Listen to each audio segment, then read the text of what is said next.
Good morning, good afternoon, and good evening, everybody. I'm so happy to be here today with Sanam. She and I connected through TikTok, was it? I Yep. think, yeah. TikTok video. Yep. So she was talking about something that is kind of near and dear to my heart. So I invited her to come on to this podcast today. I don't want to waste even a second on this topic because I think there's so much to actually unpack. Yeah. So I'm going to first start off by welcoming you, Sanam. Thank you so much for taking the time to join me on this podcast today. Of course. Thank you for having me. I mean, anytime I have an opportunity to talk about AI, please. I am so excited. Fantastic. So just to kind of like kick things off, let's first start by having you introduce yourself a bit. So, people don't know who you may not know who you are. So I just want to make sure that I give you the opportunity to introduce yourself, tell us who you are, what's your background, and then we'll get into the topic at hand. So Absolutely. Thank you. So, my name is Sanam. I have been working in the paid media space actually for about 9 to 10 years now. Started off at working at an agency, working for high caliber luxury beauty and fashion brands, running all of their advertising online, predominantly like Meta and Google. And then I transitioned to starting my own agency, which I had for 6.5 years. Again, servicing similar types of clients, luxury beauty and fashion brands, a little bit of lifestyle. Sold that last November after 6.5 years of business. And since then, I've been dabbling into consulting for a variety of different brands at different stages, which is really fun and exciting. And I've had a personal interest in AI. And I so wish I lived in the world of AI when I had my prime agency days, because it would have drastically changed the way I would have run businesses for both my own business and for my clients. But generally speaking, I'm a consultant. I'm deep diving into AI. I'm vibe coding, and this is my world now. oh wow, that's amazing. And I can already sense that you have your fingers in a lot of different places like I do. So I think we're kind of like parallel pathing from that perspective as well. So the reason why I reached out to you a few weeks ago is that you were talking about a topic around AI shopping in particular, right?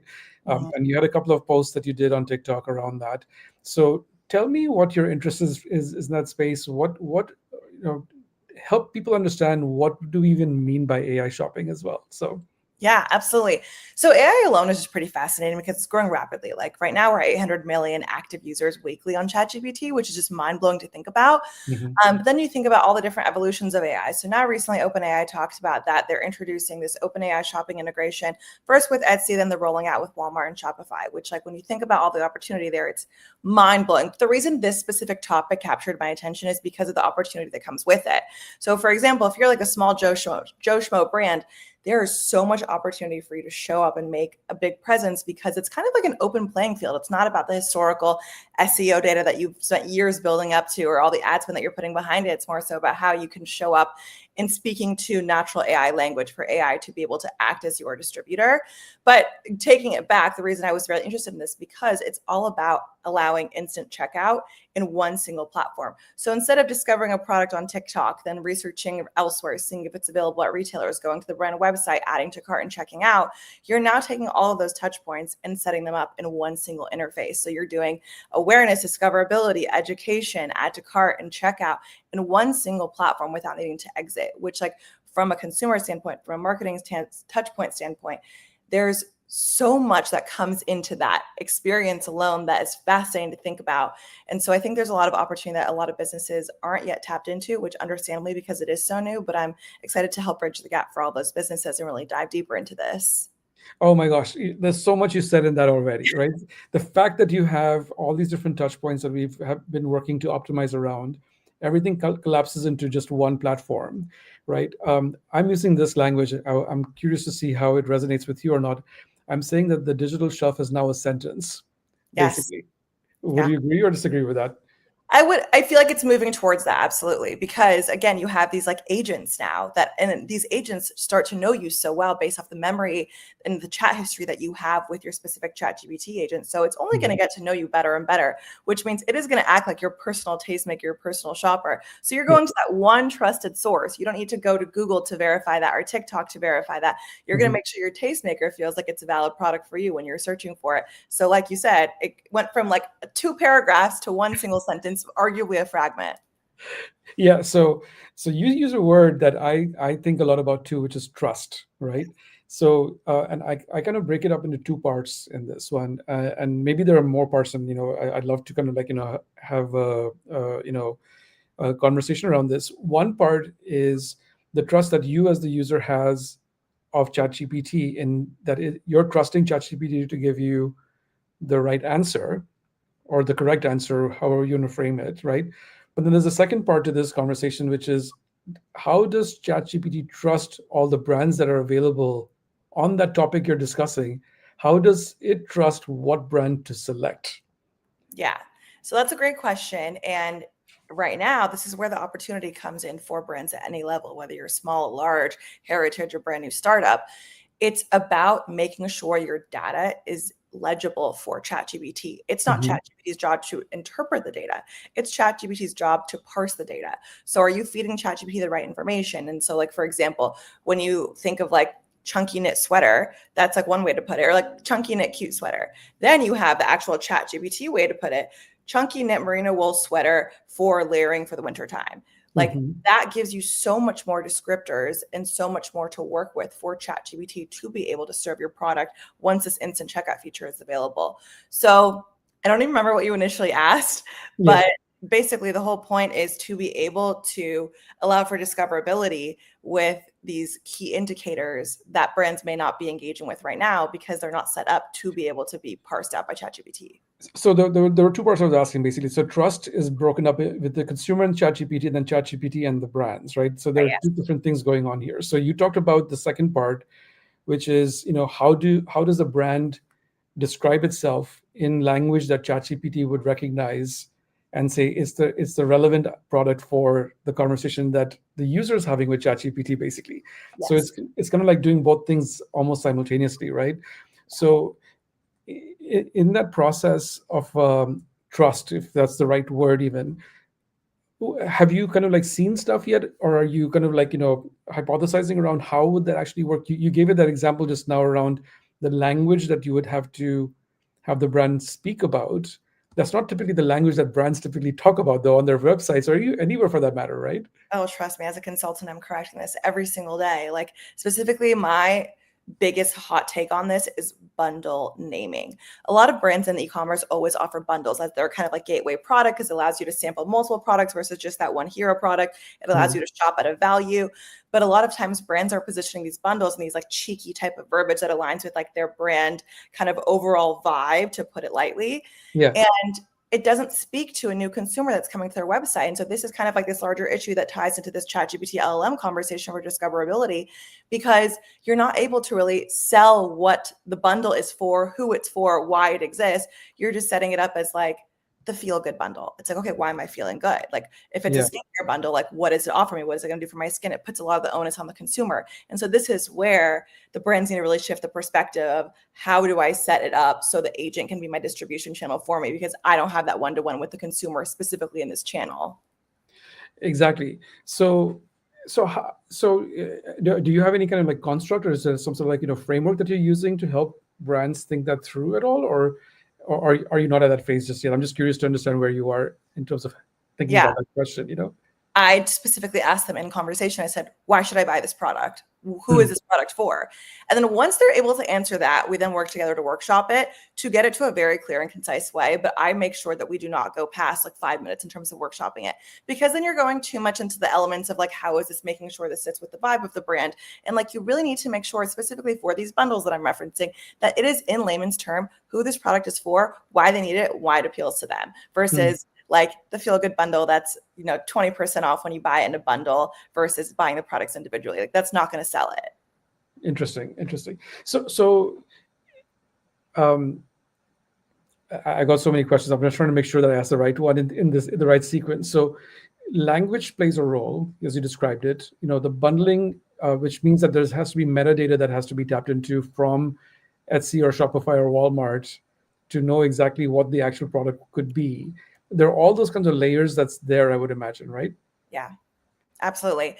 You want to make sure that your product data, your PDP information is as fleshed out as possible from a detailed perspective. So you want to make sure you have very Mm. clear titles, rich feature variables, ingredients, materials, sizing, use cases. Use cases is like by far probably the most important because Gen AI is growing in popularity. So people are now using very like human natural language to describe what they're looking for Yeah. versus making sure that they're setting up their language to be able to trigger an accurate search in Google organic search, for example. Like it's very different. It's human language versus setting up for a computer. So it's working for you. you. So that's Yeah. why you need to make sure all of your variants, all of your descriptors are extremely detailed.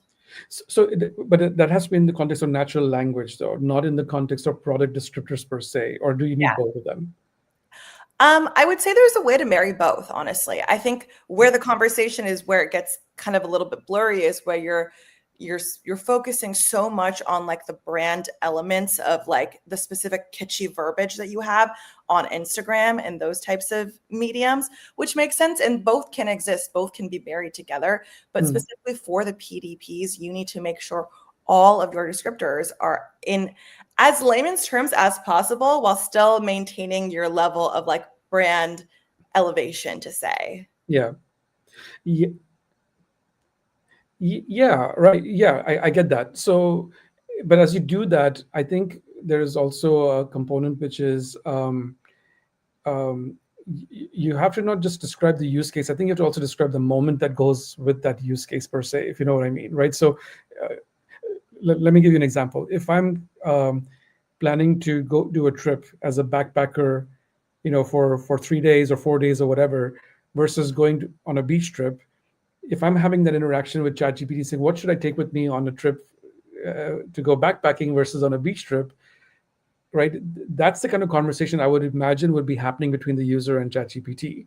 And then Yeah. it's ChatGPT's job to go figure out, okay, if it's a backpacking trip, these are the kinds of products I would be recommending to you. Have you thought about that as part of your purchase list, so to speak, right? Absolutely. So that's where the use cases comes into making sure those are in the descriptions. I 100% agree with you. Okay. So I just want to make sure that I was understanding that. So in that natural language piece of it, you have to almost like know what the consumer way of talking about it is, which could be 100 different ways or 1,000 different ways. But you almost have to kind of like set up ChatGPT in a way to be able to know that that's what you're referring to for your Yeah, particular product in a way.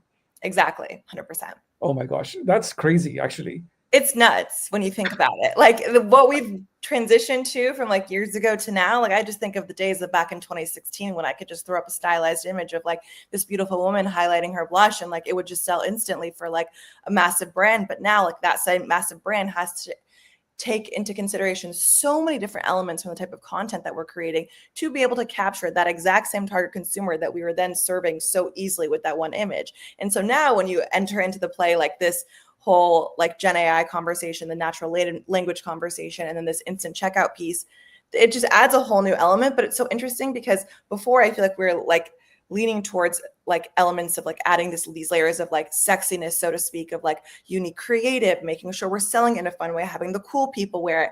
And now we're kind of almost going backwards and stripping it of all that sexiness to make sure that it is actually as legible as possible for a machine to be able to learn, understand, parse out, and sell your product, which is so interesting when you consider like the landscape of how things have shifted. But that means you're marketing to the machine, not the person per se, in a way, right? In a way, you're not, yeah, you kind of are setting up the machine to do the marketing for you. Yeah. And so that's where I would say like the visual imagery really comes into play to complement like that layer of sexiness that we were talking about, but making sure like the verbiage is Hmm. also tapping into the layman's terms to be able to reach new audiences.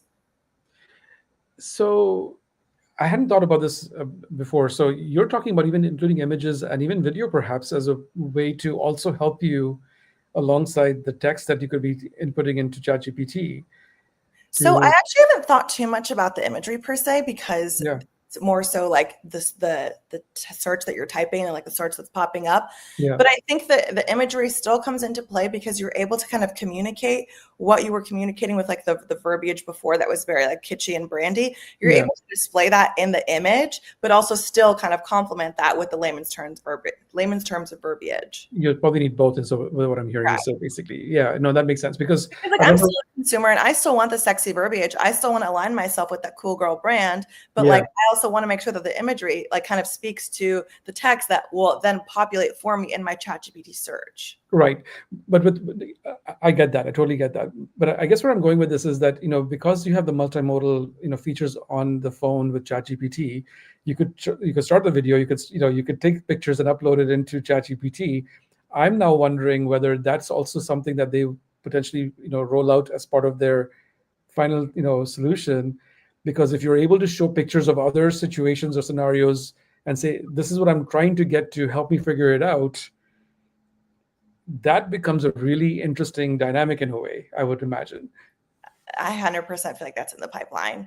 Like considering how far we've come over the past year, there's just so much to come. And I could see that absolutely you upload an image, video. I mean, I have friends right now that upload images to ChatGPT and say like, what do you think of this outfit versus this one? And then like it'll recommend based off the history that the agent or the ChatGPT bot specifically has developed with that user to then guide them on their fashion choice, which is just wild to think about. So what Oh, you're saying, I don't feel like is far-fetched by any means. do you think companies like Pinterest would be in trouble with this? No, because I feel like Pinterest alone is like so unique in what it offers. But I think what's important for platforms like Pinterest is to evolve with how people are evolving right now in terms of how they're digesting data, communicating, and Mm. looking and seeking out information. But like I personally still have interest and I'm a very active user of ChatGPT, Claude, Perplexity, Gemini. I use all the LLM platforms that exist for me right now, both for education and research purposes and then for my own personal interest. But I still love Pinterest for the UI that it provides. It's a very specific curated experience. And what's nice is that it can be curated for any type of user, kind of like how the agent is like tailored towards that person. That's how I feel like Pinterest is for me visually. But again, it's about evolving to make sure that they're incorporating AI where it makes sense. I don't know exactly where that is yet, but just staying, keeping their foot on the pulse. Yeah, yeah, no, I get that. Yeah, I actually think it's a pretty big threat for Pinterest, to be honest with you, because yeah, because if, for example, with these kinds of relationships that ChatGPT is building out, they already have, as you said, 800 monthly active users, right? That's a pretty big deal. That matches, if not, overtakes companies like Pinterest in terms of active users, and the fact that if they are going to be able to offer, you know, direct purchasing, that just changes the ballgame completely. Because with Pinterest, you have to still go to another platform Yeah. and buy. In ChatGPT's case, like you said at the very beginning of this show, you can buy, you can discover and buy from ChatGPT itself. So you've completely shortened that path to purchase completely. So that's why I think that's the threat I think that I see for a company like Pinterest. But that's just me. I could be completely wrong. Yeah, because I would say like for me, I don't use it to like discover products to then purchase and check out. I don't feel like Pinterest ads really speak to me as much. I Yeah, use it for a lot of outfit inspiration. So I'm constantly saving like different outfits that I see to different boards and then referencing those boards later. And then yeah, also for me, a massive like discovery tool for recipes. I yeah. love like, certain recipes of like one day I want low carb, one day I want like super sweet and savory and like all the sugar possible. So it really just depends, but I use it for a lot of recipe discovery. And so I will say for the amount of discovery that it gives me, I don't feel like it's a competitor yet. But again, there could be an opportunity down the line where like it does pose a threat, but there's so much that has to come with that and so much retraining as well. I get that. I totally get that. So if you're a brand, let's start with the brand, and we'll get to the independence in a second. But if you're a brand, what would be the I would be shocked if many brands have actually done anything just yet. I would imagine, but I know that people are all talking about it. Everyone's talking about it. But I don't know if people have a necessarily figured out a pathway to figure it out because, obviously ChatGPT hasn't released it yet, at least with Walmart. But what would be your counsel to people in terms of where do you even start your journey and the process for figuring all of this stuff out? What would you say to them?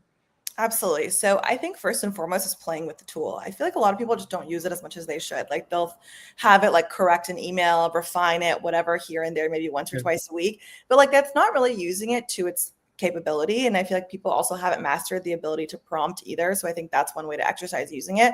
But going furthermore, knowing you have a business and the specific products that you have that you specialize in your hero products, whatever it may be, I would just test a variety of search queries. And especially if you have your Google Search Console or your Google Ads, take those keywords that you already have that align with your business that people are searching for and find your business through discovery that way.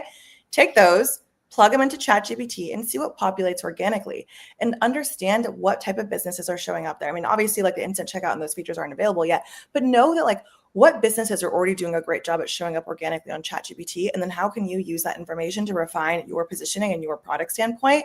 And then from there, I would constantly use that information to refine your product data for machines and make sure that like your positioning is not just based on vibes, but it's based on data and it's based on accurate keywords that are helping you like pull in and populate in ChatGPT, and then just continue to refine from there. I feel like we don't need to overcomplicate this right now. It's more so what's showing up, why are they showing up, and then how can I show up and continue test, iterate, test, iterate. Hmm. Funny you say that because I actually built a custom GPT agent on ChatGPT to do exactly what you described. So, I love it. Use you know, AI. it's doable right now. And as I was kind of like playing around with that, with exactly what you described, actually, what I realized is that you could actually even take social media conversations.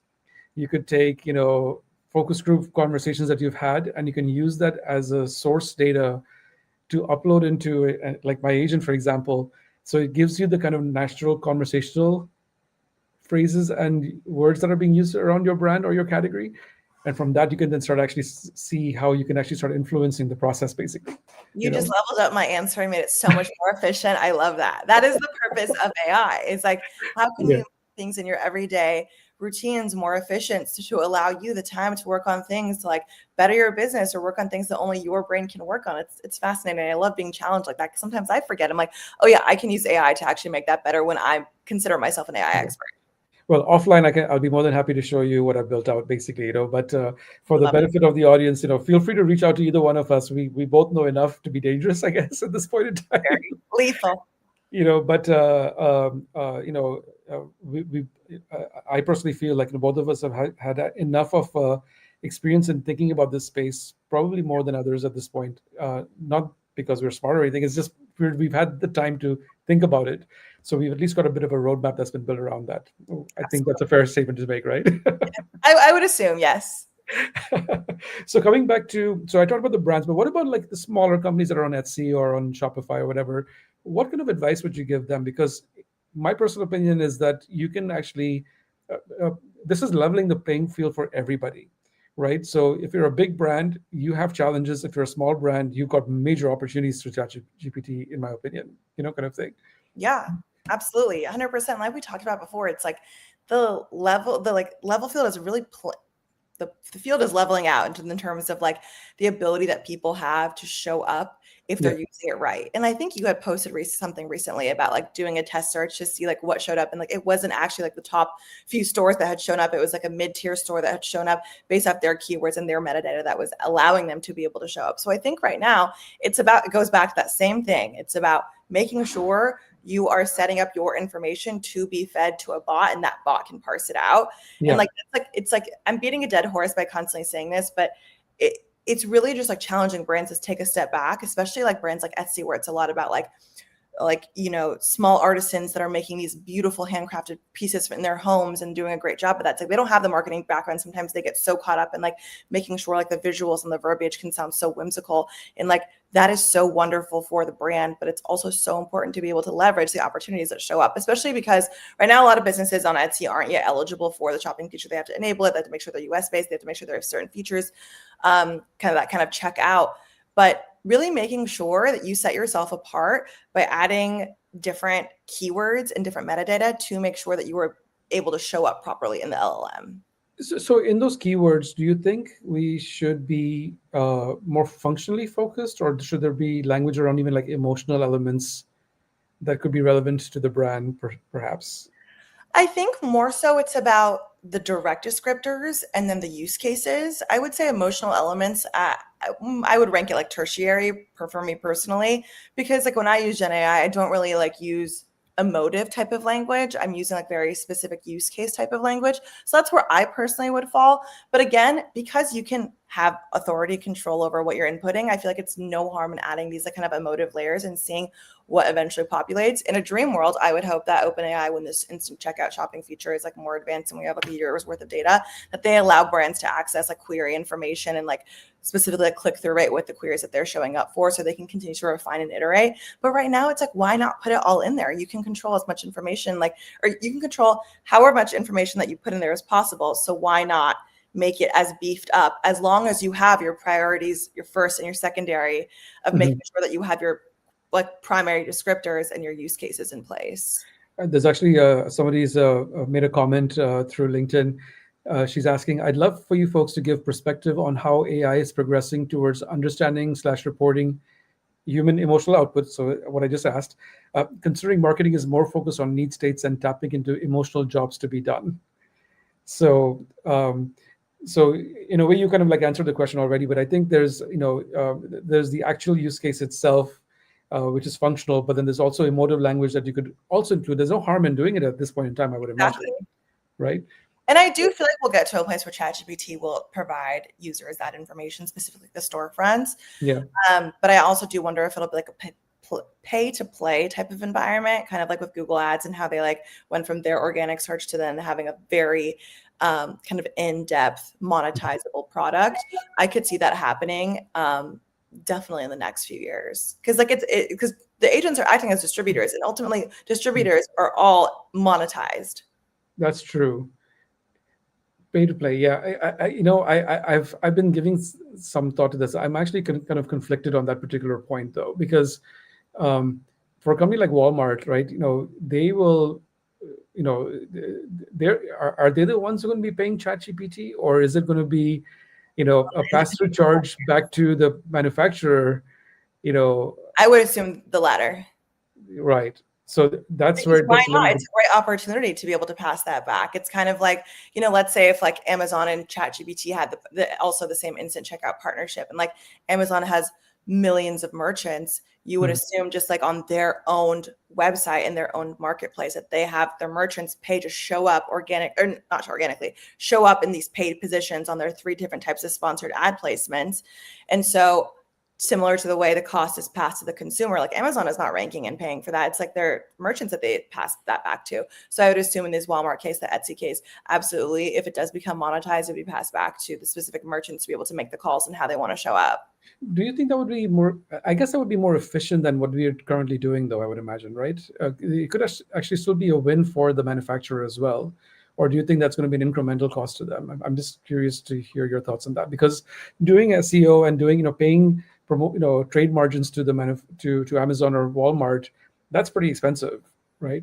So is this an incremental expense, or is this going to be something that could actually lead to a lower cost for the manufacturer? I don't know how that's going to land. I'm not even sure if I'm even thinking about the right question here at this point in time, but Yeah.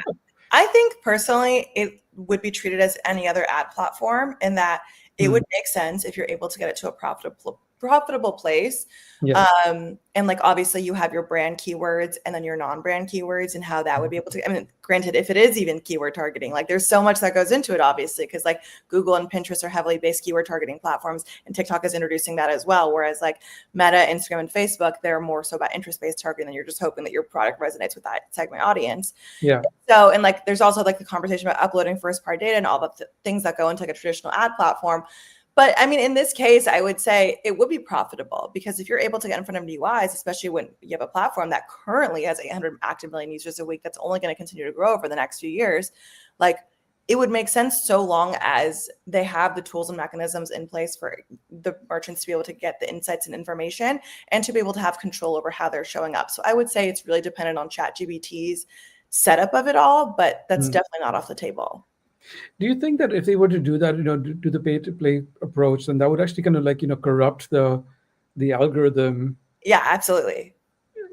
And I think that would be a bit, I don't know. Do I prefer one option or the other? I'm not 100% sure just yet. As someone who has extensive experience in the paid ad space, I would love for ChatGPT to remain an organic marketplace and there's no pay to play. But naturally, just based off of us living in a capitalistic world, I can 100% see that transitioning. Yeah, I personally would not be a fan of that. I think that's where I am right now too. But Yeah. these are the kind of questions, though, I think we should be thinking about it. We should be kind of like having a game plan, especially if you're on the brand side, of saying, how do I want to play in this space? And what should I jump in early, or should I just wait and see how things unfold? I don't know if waiting is actually a good idea in this scenario. What are your thoughts on that question? I feel like there's no right or wrong approach, but I would say like my initial thought is to always get in early. I personally love getting in early. And there's a lot of downsides with getting in early with any type of new type of ad platform, just because there's so many bugs. It hasn't been proven. You're kind of acting as like a guinea pig to be able to get your own data, versus I feel like now brands are like jumping on TikTok ads, and not even all the brands are jumping on TikTok ads yet, because it's still relatively new despite it being seasoned for quite some time. Yeah. But in the beginning, I remember setting up my brands with like setting up TikTok ads. There was a lot of approvals to be able to get in place from the platform alone to be able to serve. And even then, it didn't change the business, but it was fascinating to be able to get in early. And again, I'm always a proponent of getting it early because it really guides how you want to invest there, and you're able to make a decision quick because you don't have to spend that much money to be able to understand if there's value. I would say just dedicate a few $1,000s to be able to see, okay, is there opportunity here? And then from there, it's not about, okay, was I top line profitable in this? But it's like parsing out the data and understand, were there any pockets where we could invest in further to be able to drive discoverability for us? But the discoverability piece, I can go on so many tangents because like once you have discoverability with ChatGPT, I don't know if this is a question that you have, but like I think it's so important for when brands start to be able to drive more customers with ChatGPT to have an entirely separate communication email cadence for those consumers, specifically once instant checkout is at play, because you don't know if they're coming to your website at all. You don't know if they've had any interactions with your brand at all. So there's a lot of education to be able to be done with that. And I would say the most similar comparable situation would be brands that drive a lot of sales for Black Friday, Cyber Monday, and they get an influx of new customers that are just shopping sale periods. And so for those customers that are brand new, have never had any touch points with the brand, you want to similarly parse them out and educate them in an entirely different type of sequence to be able to make sure that they understand the brand to hopefully get like frequent purchases and build up that LTV. Wow. Yeah. So yeah, like Sorry, I feel like I went on like 4 tangents on that one question. there's a lot to unpack there, and to me, like so there's the top of the funnel where there's a discoverability aspect that you described, and I think you're totally right that there's going to be new consumers coming in, first time consumers. How do you parse them, and do they even touch any of your other touch points or not?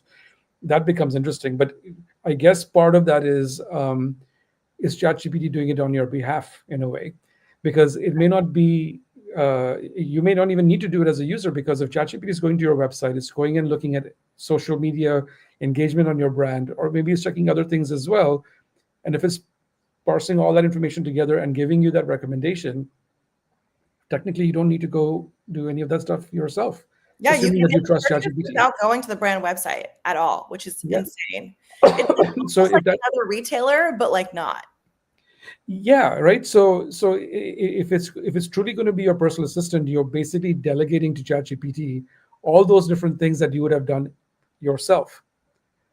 Exactly. It's crazy. You're literally treating it like it's a personal assistant for you, extracting all the information, doing the discoverability, the awareness, the education, and then just giving you a, hey, here's your add to cart button, check out instantly in the same UI. And it's scary for the brands in the sense that they could be getting an influx of consumers that have really low LTV and just bring down their total average LTV value for their customer. Yeah. Or it could be leveraged to their best abilities, where they have an entirely new sales channel for them that is doing so much work for them. And so it really just depends. It depends on how you're looking at it, how much information you're supplying to the agent to be able to educate the consumer. And then it's how ChatGPT is then educating to the consumer, because we don't have access to that information just yet with like the little bit of Etsy data that we have so far. Yeah. And so it's really going to be fascinating to see how brands are able to like kind of take that and leverage it. But there's going to be a lot more education to be done. So I think brands specifically should invest in like dense email flows for these new customers. Yeah. So actually, I want to. There's one step before that I think that might be relevant as well, which is that if the brand is thinking only about their website, or they're thinking only about their email, or any other social media channels that they're using, I don't think that's enough anymore.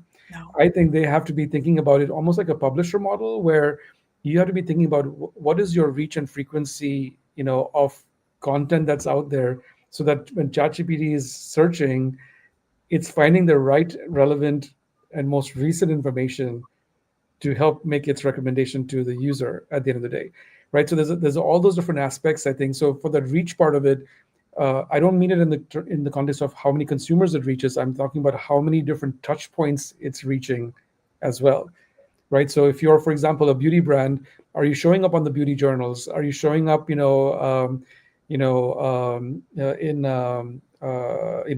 recommendations from influencers or not? Are those things going to be relevant or important as part of the search engine, not the search engine, the recommendation engine that ChatGPT would be using at the end of the day? Yeah, that's actually a great point that I didn't even think about, because when you see a product on TikTok, you go to the brand website, you engage with the Instagram, you check out, great, done. But now when your agent, which is essentially your assistant, aggregating all that information for you online, there's a lot of trust that needs to be established. There is a lot of credibility. There's making sure it appeals to the use case. There's making sure it's price friendly, it's price competitive. And kind of like the first two, the social aspects, the credibility of it, the trust, a lot of that will come from publishers, including your brand name. It comes from influencers incorporating you naturally into their everyday content. And so that is going to be information when the platform is acting as an aggregator to kind of like sell the user top to bottom, making sure it's hitting off every single checkpoint.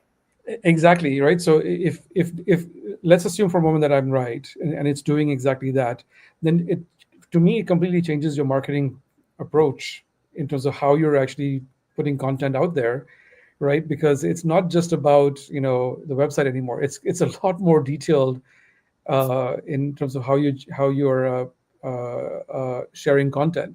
So, Yeah. so to me, those are the kinds of, like, shifts that will have to happen. And I've heard people say, "Oh, this is maybe like the next generation of SEO." This is nothing about SEO. It's actually a lot more than that, quite frankly speaking. It's a entirely new skill set, in my opinion, kind of thing. Oh, absolutely. It's a different way to think about it. Because in SEO, you're just thinking about all like the back end keywords you're putting on your website, and then like just making sure you have tons of blog content so then Google can pick it up. Then it's a natural long cycle to be able to get it to the top. And like all your competitors are doing the same thing. And it's not really much of a pay to play game because you're all kind of bidding for the same keywords and showing up, hoping you show up on like the third page even. This is entirely different. This is how can you be able to make yourself legible to a machine? Right. And because of that, I think one of the things that might end up happening, these are new jobs. Yeah.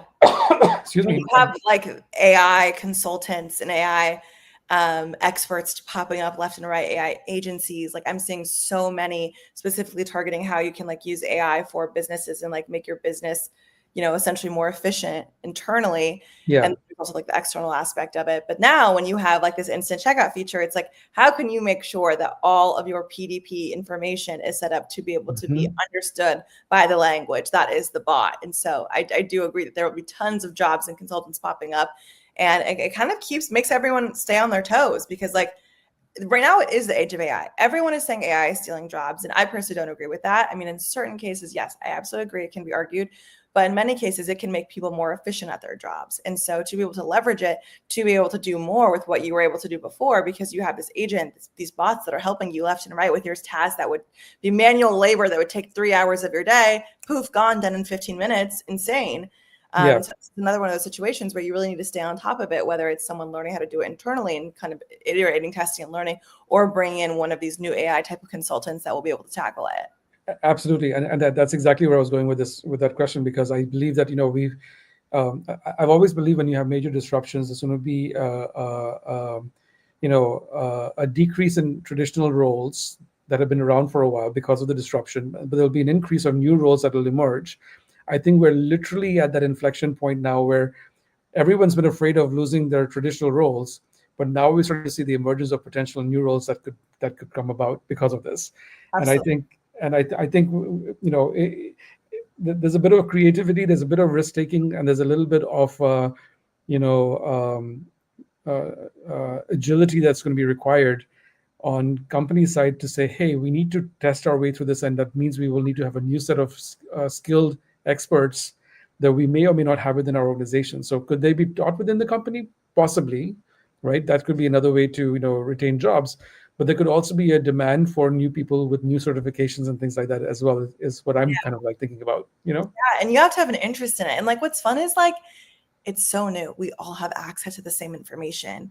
Like there's nothing specific. There's no historical data that people have that they're able to leverage and monetize. It's like, this is brand new information. Once instant checkout launches, we're all on the same playing field, getting our hands dirty in the mix, kind of playing, testing, iterating, and see what pops up, see how we adjust and iterate. And so I think that's what makes it so fun. Like you can have experts pop up left and right with no prior experience, because how would they have experience? Exactly, right. And having grown up in the insights world, primarily within the marketing, broader marketing space, to all the people who are, in the measurement space in particular, how are we going to measure all this stuff? Yeah. Right. And like just before we got on the podcast, I was sharing with you some numbers. it's not just measuring the number of people who could potentially be interacting with this kind of technology. By the way, BCG released some numbers this week where they said roughly 20% of users in the US are already using ChatGPT from a shopping perspective. Think about that, 20%. And another 38%, was it 38%? No, another 28%, excuse me, were considering to use, Gen AI as part of their shopping, journey. That's roughly half the population potentially. It's crazy. Like the opportunity It's is like mind really blowing, endless. Yeah. right? So there's going to be a measurement. There's going to be an attribution question around this. There's going to be, questions around, do we even have the right metrics to measure? Yeah. Right? All these questions are unknowns right now. They're all big question marks. And I feel like obviously we'll need to measure like the same typical conversion rate, AOV, return purchase refunds, and all of those things. But like, I think it's so important that we like specifically deep dive into the AI consumer and the instant checkout consumer Mm. and not do an apples to apples comparison to your everyday channel consumers, not your email, your organic search, even your paid search, your paid social, all of those types of channels. Because again, there's a high likelihood that they will have way fewer touch points when it comes to then ultimately converting on your brand versus all of your other channels that have your traditional touch points in place. So I think that'll be interesting. And I think I'm personally very interested once instant checkout is enabled, just to see if OpenAI will be providing these merchants with more information and more metrics to be able to like learn and leverage and like make their product better. But it really just depends on like how they position themselves. So we're kind of like waiting and reacting to that. But otherwise, it's like just getting creative with what we have, because there's only so much that we have to work with, but then it's also just making sure that like we're doing the manual work, we're leveraging what we have on the back end, and we're seeing what's coming. It's so hard because it's like this big question mark where we don't know what's to come, but like we just have to react once it arrives. And the metric space is pretty tough, especially because there's so much that we won't have access to for a very long time. Agreed. The metrics are going to catch up after a period of time, right? So that's going to be the hard part for everyone. But there's also another space that I've been thinking about, and again, I would love to hear your thoughts on this. I could see, I think it was you who told me this, when I first talked to you, that the retail media networks are big growth spaces, from what I understand, right? So I wonder how that plays in or factors into this conversation that we're having as well, right? Because I could see Walmart saying, hey, we're investing in a retail media network, basically. I forget what it's called right now off the top of my head, but does that connect into this? Is there some sort of integration point there? I would assume yes, but I don't know. Yeah. I think with like Walmart's Connect and like Target has a version of it, Amazon has a version of it, all these big marketplaces, like they're offering kind of sponsorships to show up. I think they'll have no choice but to adapt to this new AI piece once it kind of gains traction, because that's where customers are searching. And ultimately, you have to spend your resources where the customers are. And if more and more people are using ChatGPT weekly, which if we're already at 800 million weekly now, it's like by the time the instant checkout becomes normalized, I could see us going to like 1 billion users weekly. It's like users are using it. And so where the users are, the brands, the retailers, the companies, the merchants of any sizes, they will need to adapt to that, because like if we want to get discovered, if we want new consumers, that's where we have to be. So it'll be interesting to see how they'll shift their model. Like if they'll incorporate like the instant checkout, like if instant checkout does become like a bidding play, or if they want to somehow, I don't know, do some type of like proprietary bidding internally to then spit it to chat. I have to see it. Like, I'm so curious to understand how this will work out. But I do think that there will be integrations with, like, there will be some type of world there's adjustments in their retail marketplaces. But B, I think it'll be fascinating to see how they'll go about it, just because like there is an ecosystem that exists in each of those retail merchants and marketplaces right now, and they'll have to adapt. Yeah, exactly. And right now, all these are unknowns, right? And it feels a bit speculative, but actually, is it really speculative? Yeah, I think we're kind of like in the ballpark. Is what I think, So Yeah. I mean, it's just still so new, and like we don't know what it. Because I'm personally very interested in once the instant checkout feature is enabled for Shopify merchants. Because like, I mean, I'm shopping Shopify brands every single day, left and right, and like, how is that going to affect my clients? Like, how are they going to be able to adapt to that? How is Shopify going to show you internally like what the channel is for a ChatGPT client? Because sometimes Shopify really struggles to be able to denote like a Google search versus a Google paid organic. And so, yeah, we're on the cusp, but like it's still so new. Yeah. Do you think there are, and you may not know much about this, or maybe you do, I don't know, but Rufus from Amazon has been something that's been around for a few months now, it seems like, Yeah. right? So I saw a data point yesterday that there are roughly $10 billion in revenue being generated through Rufus alone at Amazon. Yeah. So uh, given that data point and given what they are offering, so it's like basically like a prompt, mechanism. You can type in your prompt and it'll then give you recommendations as to what products would be relevant to your prompt. Basically, that's what Rufus does right now. I wonder if that um, is the reason why ChatGPT and OpenAI kind of went down their path. I'm curious to hear your thoughts on that. I'm so curious. I honestly, I could argue yes and no. Like, yes, absolutely, because like that's the way the field has been kind of like shifting with these existing merchants.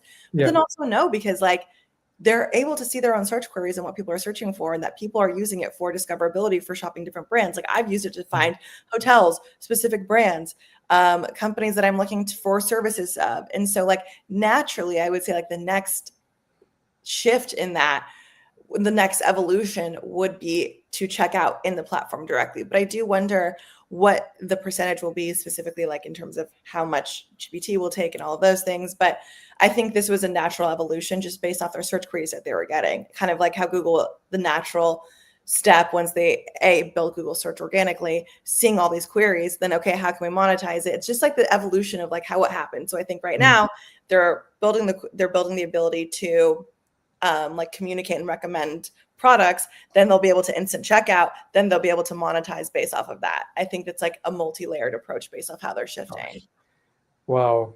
This is, yeah, you're right. I completely understand what you're saying, and it's going to be, yeah. I think we just have to wait to see what they come up with. But I think you're 100% right on that. So Yeah, there's a lot to happen. It's going to be really exciting. I'm personally really excited because change is fun, and like it keeps us on our toes as marketers. It keeps us on our toes to just be aware of what's happening, and then like it's like, okay, well, how can we get ahead of the pack because it's all so new. Like we're all the same level. Yep. So dare I even ask you this question? If you were to look forward a couple of years, is that even the right question at this point? Because we don't even know the next iteration that's about to happen on us, right? I'm just curious to hear, based on everything you're seeing, where are we headed in all of this stuff? Are we going to see a scenario where, if ChatGPT, Walmart, Etsy, Shopify becomes a big deal, what does that mean for companies like Google and search engine optimization? What does it mean for Amazon and their website? Buying online. What does it even mean for buying in store? Do, have you given some thought to those kinds of questions at all, or no? Yeah, I think that SEO is still going to be at play for all types of businesses because ultimately, Yeah. like the SEO that you're doing for Google is still SEO for AI. It's just a little bit different because you're getting more specific with AI. But I think like the SEO absolutely still comes into play. In terms of Google, I mean, I would picture a place not in the next 5 years. I mean, maybe the next 5 years when you think about what can happen in terms of technology improvements. But like, I do think we might get to a place where Google search will be obsolete because ChatGPT's searches are just so much more qualified. You're not clicking through your searches in Google search, like looking through like, okay, is this article relevant to me? Is this the one I'm looking for? ChatGPT is literally telling you this is what you need. Yeah. Like tailored to you versus finding what you need. And like those are two very different approaches and how to go about discoverability. And so when something is tailored to you, you naturally want more of that. And when it has the memory and it's continuing to learn more about you and better cater to what your needs and interests are, then it's only going to become smarter. It's only going to become more efficient. And it's like your personal assistant on your phone. And why would I ever go to organic search? I rarely use organic search. If I use organic search, it's because I want a quick Gemini answer. Yeah. It's not because I'm wanting to click on any of the articles. And if I click on the articles, it's because Gemini is sourcing them. And so I am very rarely using organic search anymore, which is a wild thing to say out loud because like that's been our primary mode of discoverability for years now. And like we've become so accustomed to it. But like now my brain is retrained to think about, okay, if I have a question, which LLM am I going to ask? So on that point, though, a question I should have asked you earlier in the conversation. It just occurred to me that I missed this. Do you feel that there'll be certain product categories where they're more likely to be used through ChatGPT versus others? So let's pick an example, right? Toilet paper. Low involvement category. Why would I even want to go through ChatGPT to think about toilet paper versus say skincare?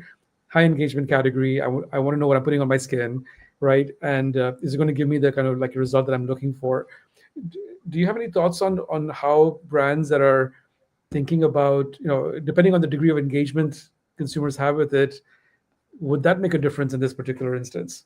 Oh, absolutely. I think brands that have a lot of like categories with complexity and like a lot of comparison values, I think Mhm. those are subject to like really being able to leverage ChatGPT because there's so many so for example, like skincare, like, is this vitamin C stable? Or why should I choose this vitamin C over the other? If this vitamin C is $120, this vitamin C serum is $20. Why is this one significantly better than the other? Like, there's a lot of comparison values that you can ask ChatGPT specifically about skincare and then beauty and like that whole sector. Same Mhm. thing with home and kitchen. Like, if I want to buy a Dutch oven, but I'm a single girl, like I cook 4 times a week, but like I don't really meal prep too often. Which Dutch oven size do I need? 2 quart, 5 quart? I'm not sure. Which Yeah. instant pot should I get? Should I get this or should I get this toaster oven that has multiple features and that acts as an air fryer too? Like Yeah. these types of categories where you can ask A, like questions that apply to your lifestyle, and B, just comparison of like the different types of models. I think those is where like they're really going to shine with this instant checkout feature because the discoverability will be so much more enhanced again, which is why Mhm. like the use cases descriptors are so important.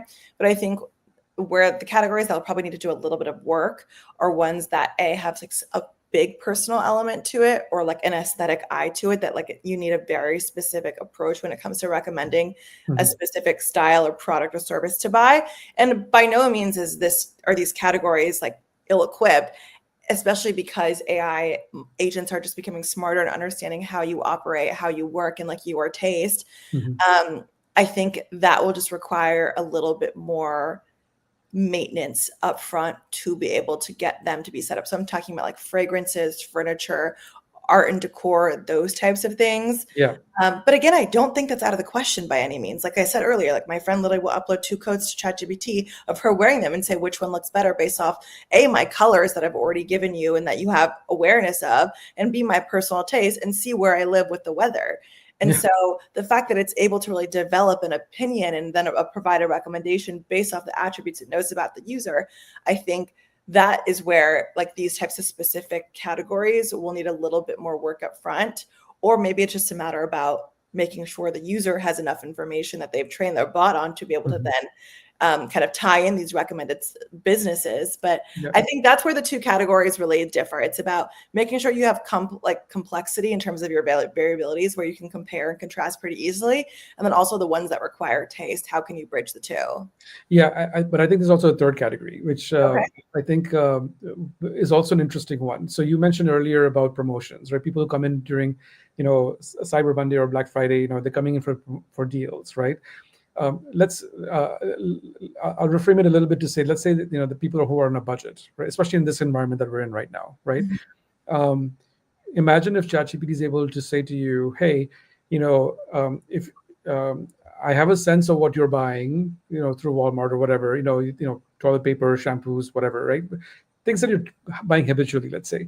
But here's how you can actually optimize your budget if you were to buy these kinds of products instead of the ones that you're currently buying so that you can True. maintain your budget, right? That to me would be, is it acting like a financial advisor? Yes, in a way it is on your budget basically, right? But I could see that being a very new use case that could happen, right? And it What do also you think? adds a lot of margin pressure to the businesses because you're being Completely. compared and contrasted so easily now. And like they're creating these custom comparison tables. Like we've all seen ChatGPT give us tables of like, here's option A, B, C, or D based off what you need and what you're looking for. And like to be able to just do that with all these household products, whether it's like a low AOV or high AOV product, even, Yeah. it's like there's going to be a lot more competition, almost kind of these internal conversations of like, are we priced competitively enough, but also making sure that we're still able to maintain a healthy profit because now we're being compared to different products, maybe that we wouldn't have even considered to be a competitor to begin with, but now Mhm. they're looking at us side by side. So what do we do and how do we handle this? Exactly. Exactly. And that's exactly why I brought that up, because I think, even for low engagement categories, I think there is a place where a tool like ChatGPT could be helping consumers. It could even be helping predict and say, hey, you're a family of five or family of two, and based on your prior purchases, this is what you need to do next month, kind of thing. Or maybe if you can stretch it out by, you're going to be on vacation next week, you don't need to buy, until 2 weeks from now, kind of thing. Whatever it is, um, it's kind of like delegating part of your brain in a way to ChatGPT to Yeah, help you do all that kind of stuff that we do, day in and day out, and week in and week out, basically. saving you space in your brain, my favorite way to use ChatGPT. I like that, actually. I'm going to use that shamelessly as well, if you don't mind. Please do. Like I'm waiting for the day that Amazon is fully integrated with OpenAI, where I can literally just type, "Please pause this subscription. Please reorder this." And I know I have that ability with like my Alexa at home and all of that, but like Yeah. I just love my agent. I love them all in one place. I love that I can access them and have different reasons and resources for them. And Hmm. so to be able to do all that in one interface as like an avid, frequent shopper of Amazon products and its convenience, I think that's going to be massive. Yeah. But again, I don't think that's far off. I feel like that's in the near future, considering A, the success with Rufus, B, the integrations that are already coming out with Walmart and then Shopify, and C, I just feel like with the pipeline of things, it'll be fairly soon, sooner than we think.